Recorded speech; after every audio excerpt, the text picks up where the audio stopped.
जय हिंद मित्रांनो, एक्झाम जागरवर तुम्हा सर्वांचं पुन्हा एकदा स्वागत आहे. मित्रांनो, आजच्या चालू घडामोडीच्या सत्रात आपण नुकत्याच घडलेल्या घटनांवर आधारित MCQ ची प्रॅक्टिस करणार आहोत. यातील एक एक प्रश्न अत्यंत महत्त्वाचा आहे. प्रत्येक प्रश्न तुम्ही देखील सोडवायचा प्रयत्न करा.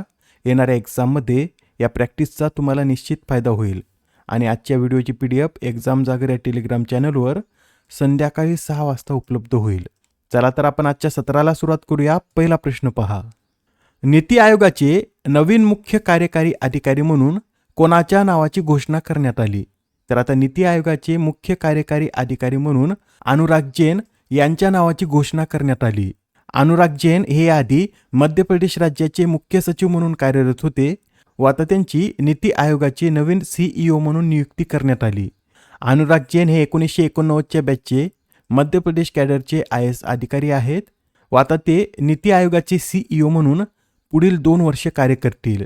याआधी नीती आयोगाच्या CEO पदाचा अंतरिम कार्यभार हा निधी छिब्बर यांच्याकडे सुपूर्द करण्यात आला होता व निधी छिब्बर या नीती आयोगाच्या CEO बनणाऱ्या पहिल्या महिला ठरल्या होत्या. नीती आयोगाविषयी हे नोट करून घ्या. नीती म्हणजे national institution for transforming India. याची स्थापना 1 जानेवारी 2015 मध्ये करण्यात आली होती. याचं मुख्यालय दिल्ली येथे आहे व याचे पदसिद्ध अध्यक्ष कोण असतात? तर भारताचे PM हे याचे पदसिद्ध अध्यक्ष असतात. सध्या नरेंद्र मोदी हे पंतप्रधान असल्यामुळे तेच या नीती आयोगाचे अध्यक्ष देखील आहेत. याचे सध्या उपाध्यक्ष हे अशोक कुमार लाहिरी हे आहेत. Next question. मित्रांनो, यंदा भारतात बॅडमिंटन विश्व चॅम्पियनशिपचं आयोजन करण्यात आलं असून याचा जो अधिकृत मॅस्कॉट आहे हा अलीकडेच लॉन्च करण्यात आला. तर त्याचंच नाव आपल्याला यात सांगायचं. इमेजमध्ये तुम्हाला दिसत असेल हा बॅडमिंटन विश्व चॅम्पियनशिपचा मॅस्कॉट असून याचं नाव पिको असं आहे. काय आहे? तर पिको असं याचं नाव आहे व हा मॅस्कॉट मोर या प्राण्यावर आधारित आहे. भारत आता 17 वर्षानंतर या स्पर्धेचं आयोजन करत असून ही स्पर्धा 17 ते 23 ऑगस्ट दरम्यान नवी दिल्लीतील इंदिरा गांधी स्टेडियमवर आयोजित केली जाणार आहे. मित्रांनो, याआधी आपण पाहिलं होतं की 22व्या राष्ट्रकुल टेबल टेनिस चॅम्पियनशिपचं आयोजन हे दिल्लीमध्येच करण्यात आलं व याच्या शुभंकराचं नाव काय होतं? तर मयूर असं याच्या शुभंकराचं नाव होतं. येथे कन्फ्यूज होऊ नका. राष्ट्रकुल टेबल टेनिस चॅम्पियनशिपचा शुभंकर सुद्धा मोरावर आधारित होता. त्याचं नाव मयूर होतं. तर बॅडमिंटन विश्व चॅम्पियनशिपच्या मॅस्कॉटचं नाव पिको असं आहे. आता हा प्रश्न पहा. भारतीय रेल्वे जगातील सर्वाधिक विद्युतीकरण झालेल्या रेल्वे जाळ्यामध्ये दुसऱ्या क्रमांकावर असून यात पहिल्या क्रमांकावर कोणता देश आहे हेच आपल्याला सांगायचं आहे. तर जगात सर्वाधिक विद्युतीकरण झालेल्या रेल्वे जाळ्यांमध्ये स्वित्झर्लंड हा देश पहिल्या क्रमांकावर आहे. स्वित्झर्लंडमधील 100% रेल्वे जाळ्याचं विद्युतीकरण झालेलं आहे. आपला भारत त्यात दुसऱ्या स्थानावर असून जुलै 2026 पर्यंत भारतातील 99.6% ब्रॉडगेज रेल्वे मार्गाचं विद्युतीकरण झालेलं आहे. बरं, भारतानंतर यात तिसऱ्या क्रमांकावर कोणता देश आहे? तर 72%सह चीन यात तिसऱ्या स्थानावर, 65%सह स्पेन चौथ्या, जपान 5व्या, फ्रान्स 6व्या, तर 7व्या क्रमांकावर UK हा देश आहे. Next question. कोणत्या देशाने ग्रॅव्हिटी 1 हे रॉकेट प्रक्षेपित केले? तर हे जे ग्रॅव्हिटी 1 रॉकेट आहे हे चीन या देशाद्वारे प्रक्षेपित करण्यात आलं.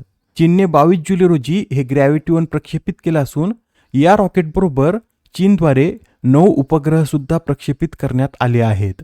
हे जे ग्रॅव्हिटी 1 रॉकेट आहे हे चीनमधील ओरियन स्पेस या खाजगी कंपनीचं रॉकेट असून या रॉकेटला जगातील सर्वात शक्तिशाली घन इंधन रॉकेट म्हणून ओळखलं जातं.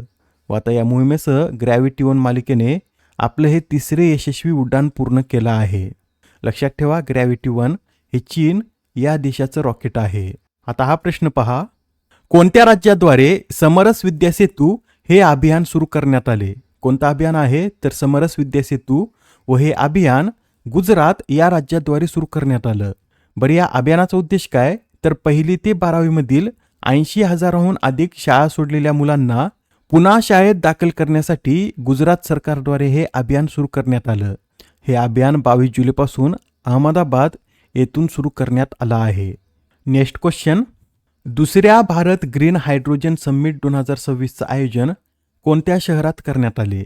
तर ही दुसरी भारत ग्रीन हायड्रोजन समिट नवी दिल्ली या शहरात पार पडली. नवी दिल्लीमध्ये ही समिट 23 जुलै रोजी आयोजित करण्यात आली होती व या परिषदेचं आयोजन कोणाद्वारे करण्यात आलं? तर Federation of Indian Chambers of Commerce and इंडस्ट्रीद्वारे या परिषदेचं आयोजन दिल्लीतील फेडरेशन हाऊस येथे करण्यात आलं होतं व यंदाच्या या परिषदेची थीम काय होती तर positioning India as a global hydrogen hub अशी या परिषदेची थीम होती. नेक्स्ट क्वेश्चन, कोणत्या राज्यातील GI टॅग लकाडोंग हळदीला जागतिक प्रीमियम ब्रँड म्हणून विकसित करण्यासाठी मिशन गोल्डन स्पाइस सुरू करण्यात आले? या प्रश्नाचं उत्तर आहे पर्याय क्रमांक 2 म्हणजेच मेघालय या राज्यातील लकाडोंग हळदीला आता जागतिक प्रीमियम ब्रँड म्हणून विकसित करण्यासाठी हे मिशन गोल्डन स्पाइस सुरू करण्यात आलं आहे. मित्रांनो, या हळदीचं वैशिष्ट्य म्हणजे यात नैसर्गिकरित्या आढळणारे कर्क्युमिन हे 7 ते 12% इतकं असतं. जागतिक सरासरी ही 2 ते 4% असून या सरासरीपेक्षा या हळदीमध्ये चौपट कर्क्युमिन आढळतं. त्यासाठी औषधी हळद म्हणून जगात प्रसिद्ध आहे व आता याच्या ब्रँडिंगसाठीच सरकारद्वारे मिशन गोल्डन स्पाइस सुरू करण्यात आलं. येथे मेघालय या राज्याविषयी सुद्धा लक्षात ठेवा, मेघालयाची स्थापना 1972 मध्ये करण्यात आली होती व स्थापनेनुसार हे भारतातील 21वे राज्य आहे. सध्या या राज्याचे राज्यपाल कोण तर CH विजयशंकर हे या राज्याचे राज्यपाल असून या राज्याचे मुख्यमंत्री हे कॉन्रॅड संगमा हे आहेत. या राज्यामध्ये 2च नॅशनल पार्क स्थित असून ते कोणते तर बालपक्रम नॅशनल पार्क व नोकरेक नॅशनल पार्क हे मेघालय या राज्यात स्थित आहे. बरं, आता कमेंटमध्ये तुम्हाला सांगायचे की मेघालय या राज्याला किती देशांच्या सीमा संलग्न आहेत. ठीक आहे. Next question, European junior open स्पर्धेचं विजेतेपद कोणी पटकावले?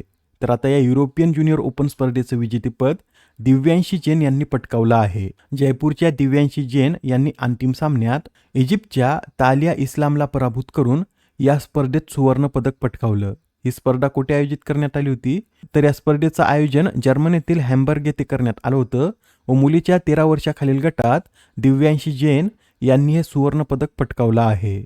आजच्या सत्रामधील शेवटचा प्रश्न पहा, दरवर्षी राष्ट्रीय थर्मल इंजिनियर दिन कधी साजरा केला जातो? तर हा जो राष्ट्रीय थर्मल इंजिनियर दिन आहे हा दरवर्षी 24 जुलै रोजी साजरा केला जातो व हा दिवस साजरा करण्यामागचा उद्देश काय तर स्मार्टफोन, डेटा सेंटर्स, विमाने आणि यंत्रे सुरक्षित व थंड ठेवणाऱ्या थर्मल इंजिनियरच्या कार्याचा आणि योगदानाचा गौरव करण्यासाठी हा दिवस दरवर्षी 24 जुलै रोजी साजरा केला जातो.